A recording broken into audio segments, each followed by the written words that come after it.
Hari ke-34, Sabtu, 9 September 2023. Ajarkan firman Tuhan. Ajarlah mereka melakukan segala sesuatu yang telah kuperintahkan kepadamu. Matius 28 ayat 20a. Firman Tuhan ialah cara utama untuk pemuridan. Benny Ho menuju gereja pemuridan. Ada beberapa pertanyaan besar yang perlu dijawab seseorang untuk menjalani kehidupan yang utuh. Jika dibiarkan tidak dijawab, jiwa menjadi layu. Di sini, kita melihat hikmat Tuhan di mana Amanat Agung menjelaskan pertanyaan-pertanyaan penting ini. Pertanyaan pertama adalah, siapakah saya? Ini berkaitan dengan identiti kita. Pertanyaan kedua adalah, siapa milik saya? Ini berkaitan dengan keperluan kita untuk komuniti. Seperti yang telah kita lihat kemarin, Amanat Agung menjawab dua pertanyaan ini dengan baik. Identiti kita ada di dalam Kristus. Komuniti kita ada di antara umatnya. Pertanyaan ketiga adalah, apakah tujuan saya? Ini berkaitan dengan panggilan kita. Amanat Agung memberitahu kita menjadikan murid adalah inti kepada panggilan kita. Hal ini seharusnya membuat kita bertanya, bagaimanakah kita memuridkan? Kristus memberi kita jawaban dengan mengajarkan perintah-perintahnya dan dengan meluaskan keseluruhan firman Tuhan.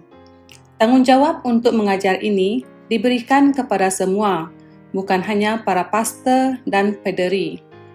Dan kita dapat kerana kita semua mampu bertumbuh dalam pengetahuan dan ketaatan kepada firman. Melalui kitab suci, setiap orang tanpa memandang usia atau latar belakang dapat mengenal Tuhan dan memimpin orang lain ke dalam pengetahuan yang luar biasa itu. Faktanya ialah semua orang sedang dimuridkan, baik dalam cara dunia atau dalam cara Tuhan.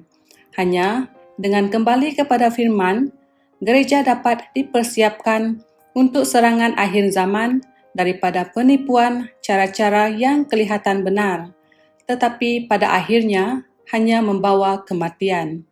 Lihat Amsal 14 ayat 12. Doa hari ini, Bapa Syurgawi yang dikasihi, semoga kami tidak pernah berasa hairan bahawa melalui Alkitab kami mempunyai akses kepada firman-Mu. Tolong kami untuk mengamalkan disiplin berseorangan, untuk bersendirian dengan Engkau dan firman-Mu setiap hari. Ajar kami untuk mengajarkannya, kerana banyak kali kami tidak tahu bagaimana, tetapi mata kami tertuju kepadamu. Amin. Berdoalah agar Tuhan menyembuhkan dan membebaskan para penjudi yang sedang menjalani proses rehabilitasi dan mereka yang telah dipulihkan.